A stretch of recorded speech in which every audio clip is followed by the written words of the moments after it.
Halo, apa kabar saudara semua? Saya terus berdoa supaya saudara selalu ada dalam perlindungan Tuhan. Dan proses vaksinasi yang sedang berjalan, kita berharap sama-sama, kita berdoa sama-sama supaya bisa berjalan dengan baik untuk membantu kita semua menghadapi wabah COVID yang sedang terjadi. Nah saudara, kalau diperhatikan kemarin-kemarin kan kita merayakan Paskah. Nah sejak Jumat Agung sampai hari ini kita terus membahas tentang grace, tentang God's grace, kasih karunia. Kenapa sih kasih karunia penting? Kenapa tentang God's grace ini perlu kita ulang-ulang terus, renungkan lagi dan lagi? Karena grace adalah benang merah, tulang punggung dari iman kita kepada Tuhan. Tanpa grace kita semua nggak ada yang bisa mengenal Tuhan. Tanpa grace kita nggak bisa percaya sama Tuhan, nggak bisa diterima oleh Allah.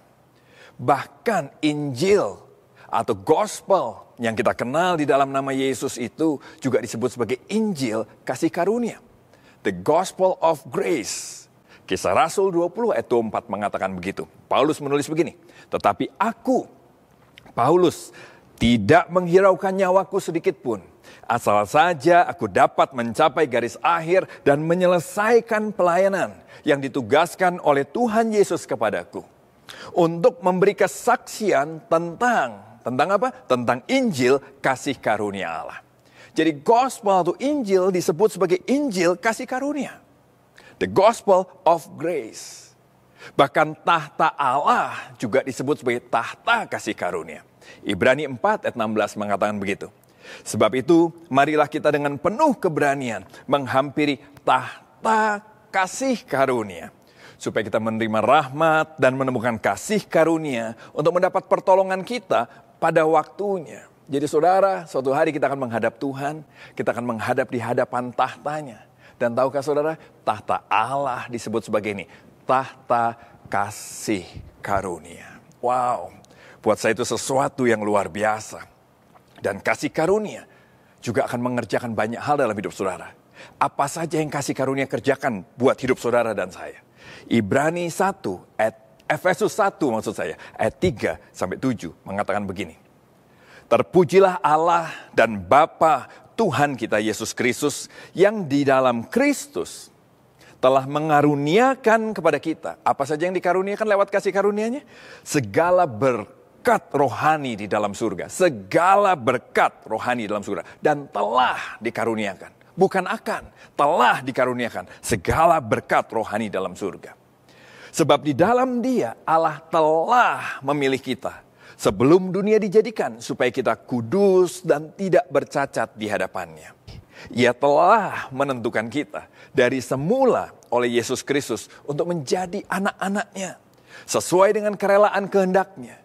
Supaya terpujilah kasih karunia-Nya yang mulia yang dikaruniakannya kepada kita di dalam Dia yang dikasihinya. Sebab di dalam Dia dan oleh darah-Nya kita beroleh penebusan, yaitu pengampunan dosa menurut kekayaan kasih karunia-Nya. Nah, saudara lihat grace sangat penting. Sayangnya banyak kali kita dan juga banyak orang yang lain salah mengerti tentang grace. Nah, kalau saudara berpikir bahwa grace adalah sesuatu yang baru muncul belakangan ini, baru dibahas belakangan ini, maka saudara salah besar. Grace adalah topik utama kekristenan dari sejak awal kekristenan ada. Grace adalah apa yang Tuhan Yesus bawa dari sejak semula. Gereja mula-mula bahas, gereja mula-mula ajarkan, gereja mula-mula ceritakan ulang dan ulang lagi. Dari sejak dulu grace sudah menjadi topik utama di dalam kekristenan. Yang jadi masalah adalah begini loh. Orang berpikir, kita sudah mengerti grace. Orang berpikir, dia sudah hidup di dalam grace. Tapi kenyataannya, banyak orang termasuk kita masih sering salah mengerti tentang grace. Contohnya, setiap kali orang mengajarkan grace, setiap kali kita membahas grace, seringkali kita terjebak lagi kepada begini. Oke, setelah kita membahas grace, sekarang apa yang kita harus lakukan ya untuk mendapatkan grace?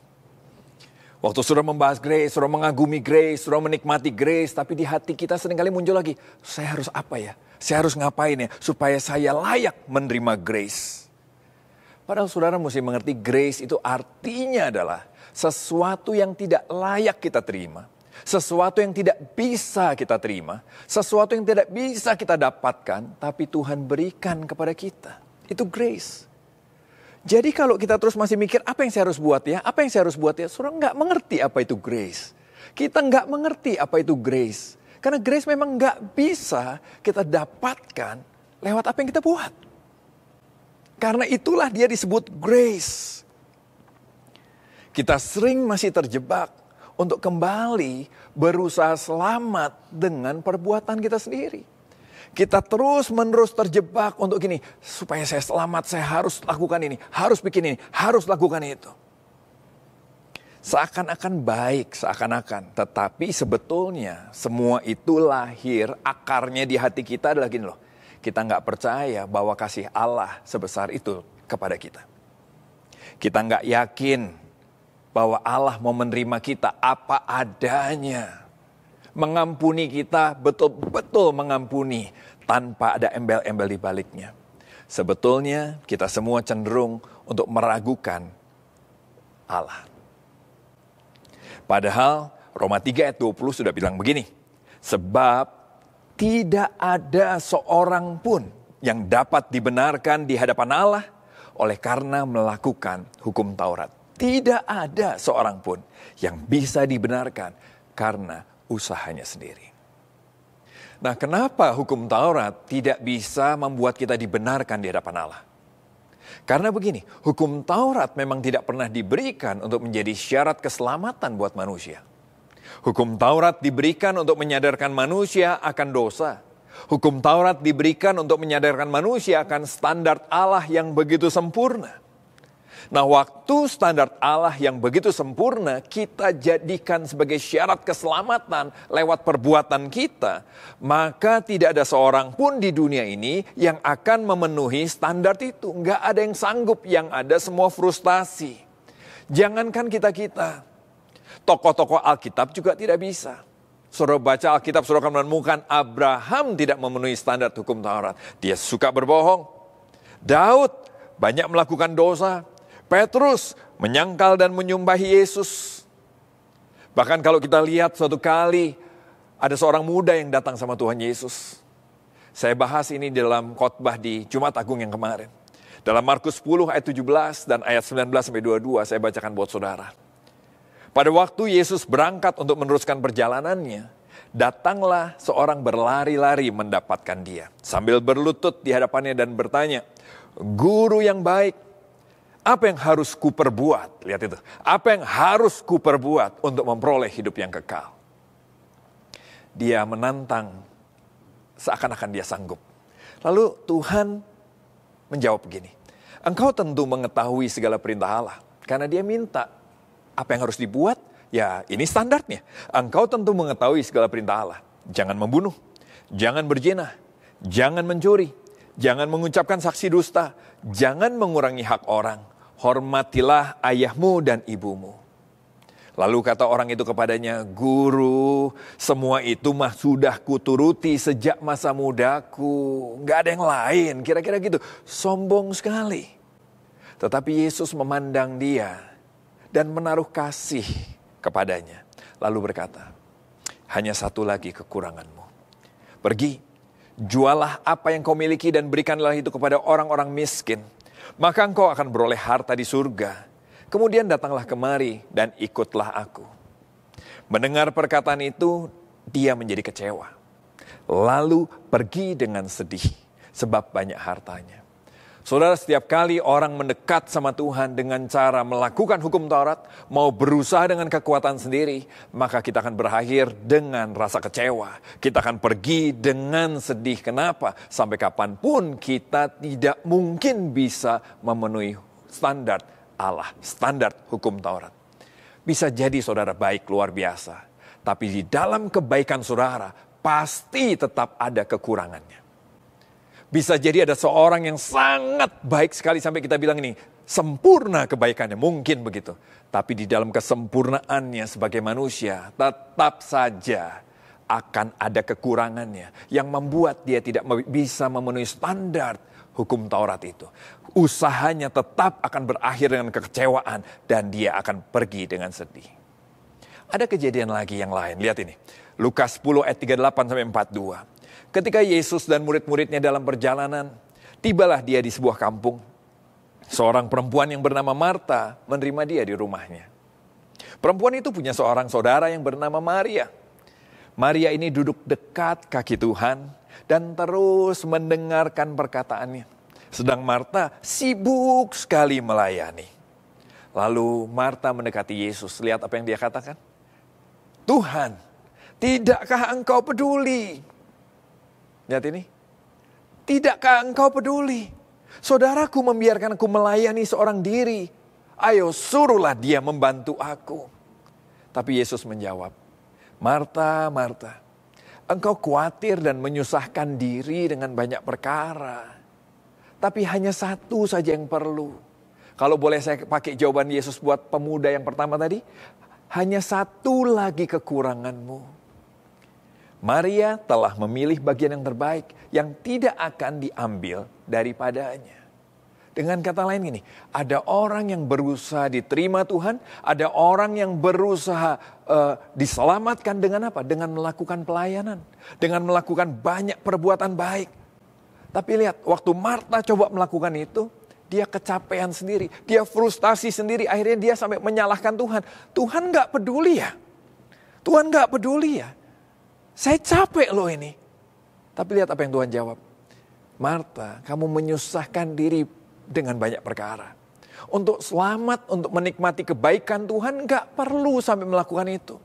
Untuk menerima kasih karunia gak perlu untuk melakukan itu. Kalau kamu terus mengandalkan pelayanan kamu selalu ada yang kurang. Ada satu lagi yang kurang. Tapi coba lihat Maria.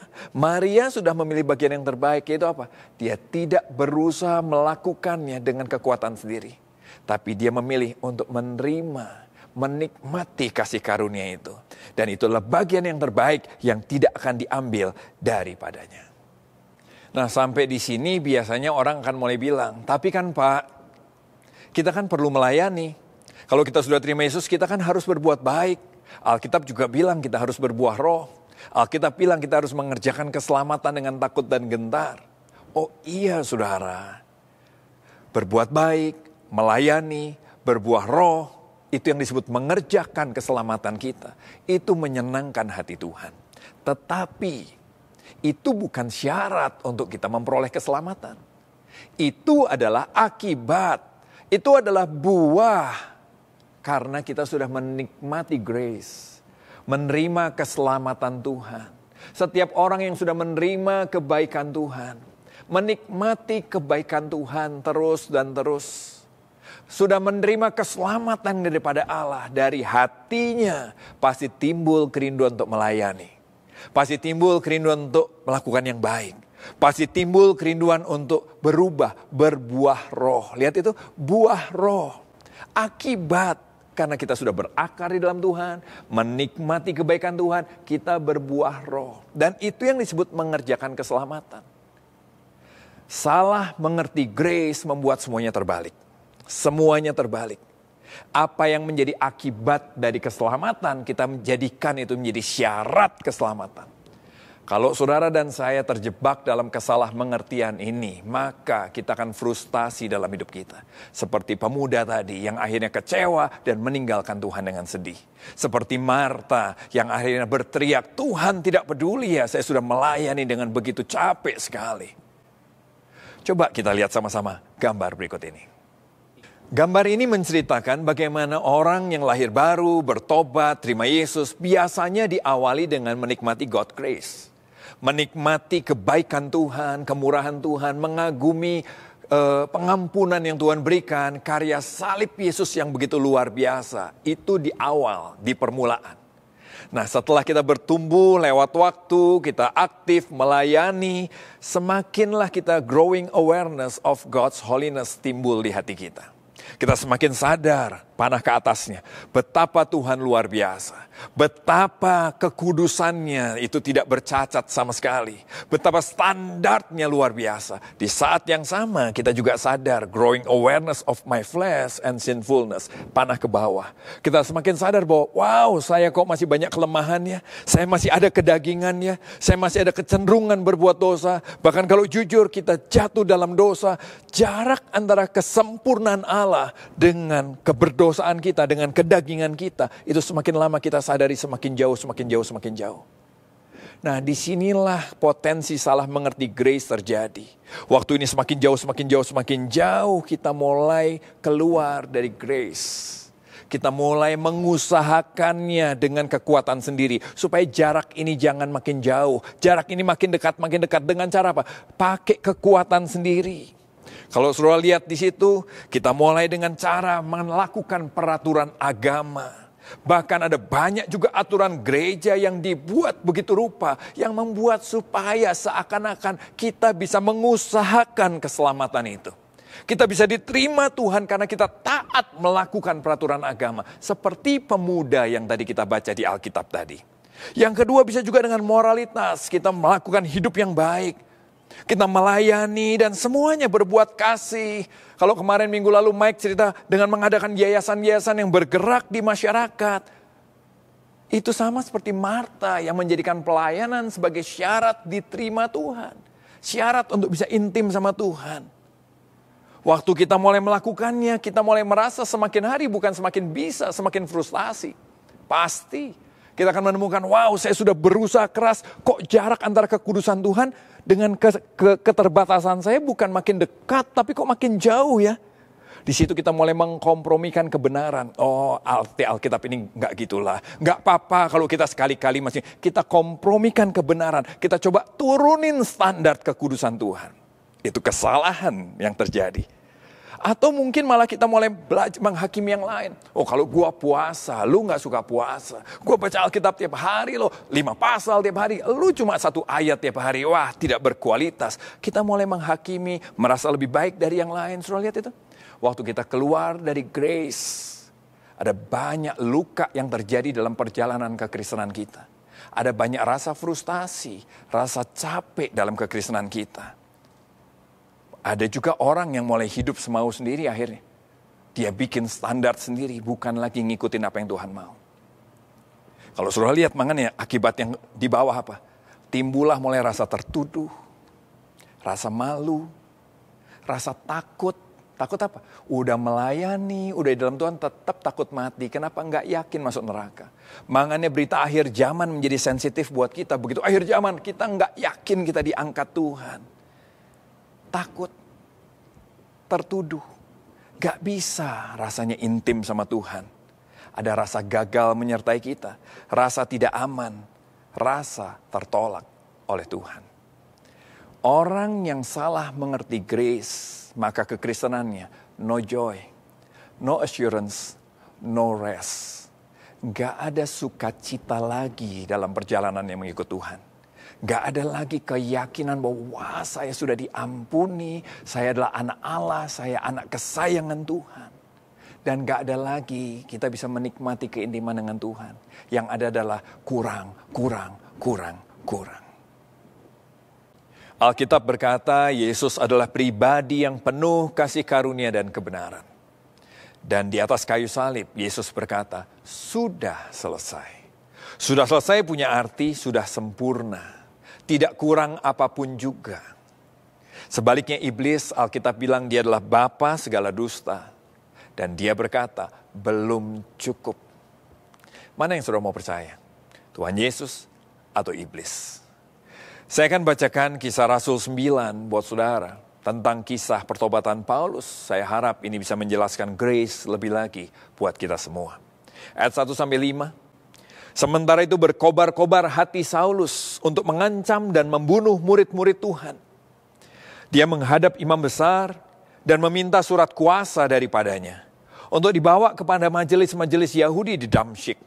Supaya jika ia menemukan laki-laki atau perempuan yang mengikuti jalan Tuhan, dia menangkap mereka dan membawa mereka ke Yerusalem.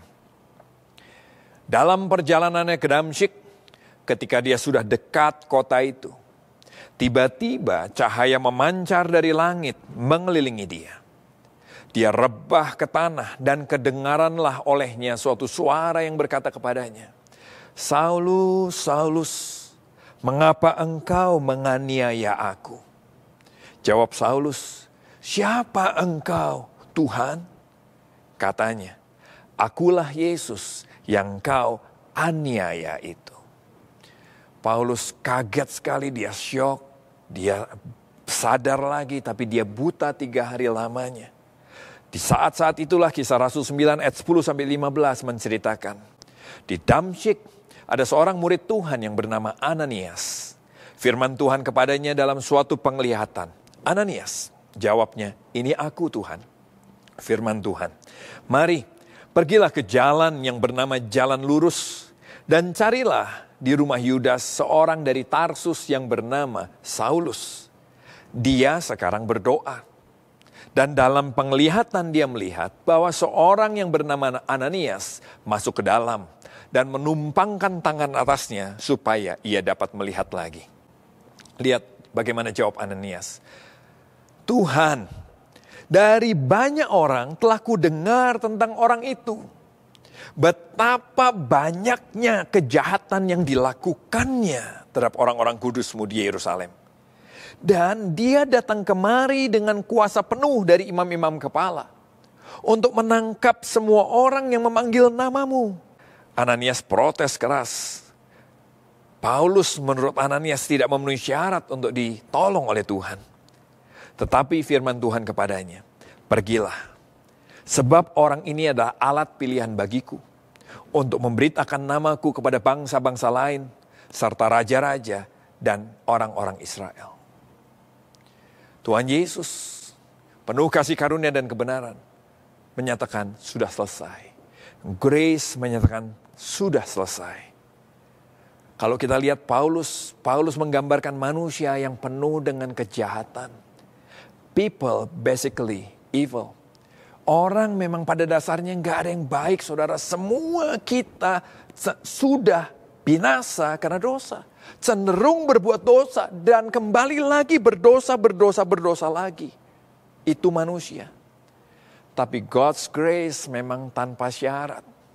Ananias protes, "Tuhan, masa engkau nggak tahu dia jahat sekali?" Tapi Tuhan tetap menerima Paulus. Kenapa? Karena grace memang tidak bersyarat.